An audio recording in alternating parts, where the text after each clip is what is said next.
नमः शिवाय में संपूर्ण शक्ति विद्यमान है।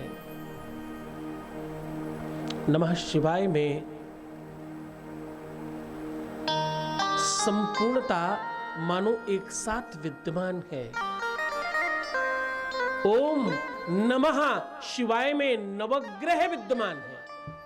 शिव महापुराण कहती है नवग्रह ओम नमः शिवाय कहने से ठीक होते हैं। जरा ध्यान से समझना। ओम में 3 अक्षर है, नमः में 3 अक्षर है और शिवाय में 3 अक्षर है। तो 3 3 3 9 हो गए। ओम आ उ और म मिला के ओम होता है। ना मा हा 3 अक्षरों का नमः है। शी वा य 3 अक्षर का शिवाय है। और इसमें विश्लेषण है। शिवाय में 5 अक्षर भी माने जाते हैं मात्राओं को अगर हम जोड़ देते हैं। 2 अतिरिक्त ग्रहों का भी नया शोध हुआ है। वैसे तो भी बहुत कुछ शोध करना बाकी है संसार में। ओम नमः शिवाय कहने से तुम्हारे भाग्य कपाट में, तुम्हारी किस्मत में, तुम्हारे लक में, तुम्हारे प्रारब्ध में, हाँ तुम्हारी कुंडली में, तुम्हारी हस्तरेखा में जो खराब चीजें लिखी हुई हैं वो सब ठीक हो जाती है ओम नमः शिवाय कह देने से। ओम नमः शिवाय तुमने कहा, उधर नवग्रह ठीक होने शुरू हो गए। क्योंकि नवग्रह है वो, और ओम नमः शिवाय अनुग्रह है। बाबा का प्रेम है इसमें, बाबा से स्नेह है इसमें तुम्हारा, इसमें शंकर के साथ संबंध है तुम्हारा, इसमें महादेव के साथ नाता है तुम्हारा, इसमें चंद्रमौली तुम्हारा है। कौन नवग्रह तुम्हारा कुछ बिगाड़ सकते हैं? एक बार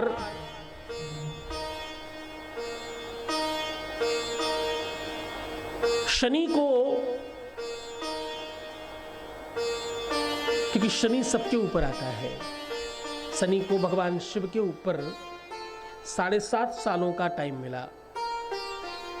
ये कार्यकाल बाबा की समाधिस्थ होने का था।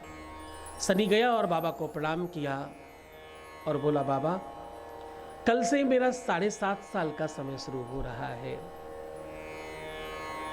आप तो जानते हो कि मेरा समय आने के बाद लोगों को थोड़ी पीड़ा तकलीफ होती है, इसलिए मैंने आपको पहले ही बता दिया।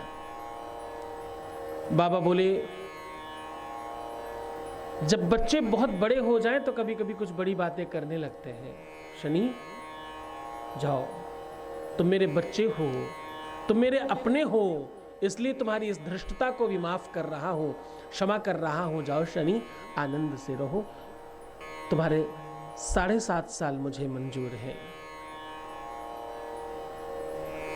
बाबा ने क्या किया, 7.5 साल तक समुद्र के अंदर जाकर समाधि लगा ली। 7.5 साल बाद बाहर निकले।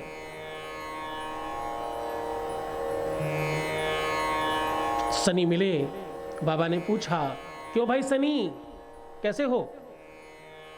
बोले, बाबा मैं ठीक हूं। बोले, तुम्हारा 7.5 साल का समय खत्म हो गया? बोले, हाँ बाबा खत्म हो गया। बोले, मेरा तो आपने कुछ नहीं किया, न कुछ कर पाए। बोले, बाबा मैंने कुछ नहीं किया है, लेकिन 7.5 साल तक आपको पानी में तो डुबा के रखा है। ये आपकी ही कृपा से है, आपकी ही करुणा से है। बाबा इस भक्ति से प्रसन्न हुए।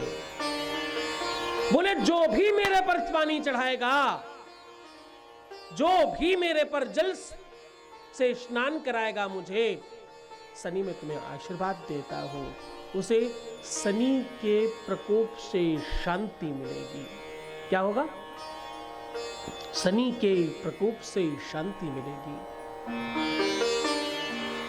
जो जल चढ़ाएगा, जो बाबा को खूब बड़े लोटे के साथ जल चढ़ाएगा, इतना जल की धार से ऊपर की धार खत्म ना हो और नीचे तक आपकी धार पहुंच चुकी हो, यानी वो डूबने जैसी कंडीशन बन जाए। आप मेरी बात ध्यान से समझने की कोशिश करना। इतना बड़ा जलपात्र होना चाहिए कि ऊपर की धारा तुम्हारी अभी गिरनी बंद नहीं हुई और नीचे जो धारा पहुंचनी थी वो नीचे तक पहुंच गई, यानी जल की एक चादर बाबा के ऊपर आपने उड़ा दी। ऐसा करने से शनि से शांति मिलती है, शनि का दोष समाप्त हो जाता है। उसी जल में अगर थोड़े तिल डालकर चढ़ाए जाएं तो शनि की 7.5 से आपको तत्काल मुक्ति मिलती है। आप हर शनिवार को काले तिल डालकर बाबा के ऊपर चढ़ना शुरू कर दीजिए, शनि का प्रकोप खत्म हो जाएगा। हाँ, जिनको बहुत ज्यादा शनि की 7.5 भी है, शनि की महादशा भी है और शनि बहुत परेशान कर रहा है, तो सरसों के तेल से अभिषेक करने से, क्या करने से? सरसों के तेल से अभिषेक कराने से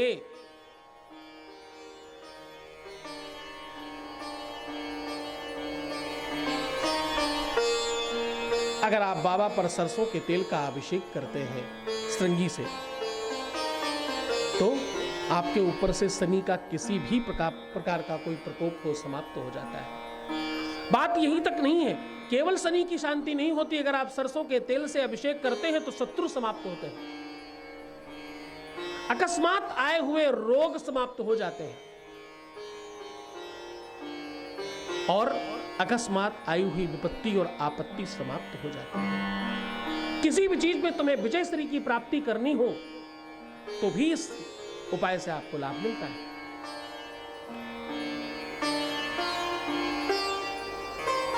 अगर आप सरसों के तेल से अभिषेक करते हैं बाबा का तो आपको मनवांछित फल की प्राप्ति होती है। अगर आप इस सबको बहुत मन से, बड़ा मनोयोग से करेंगे तो आपको कहना पड़ेगा, मेरा हर पल, मेरा हर क्षण शिवमय हो रहा है और सुखमय हो रहा है।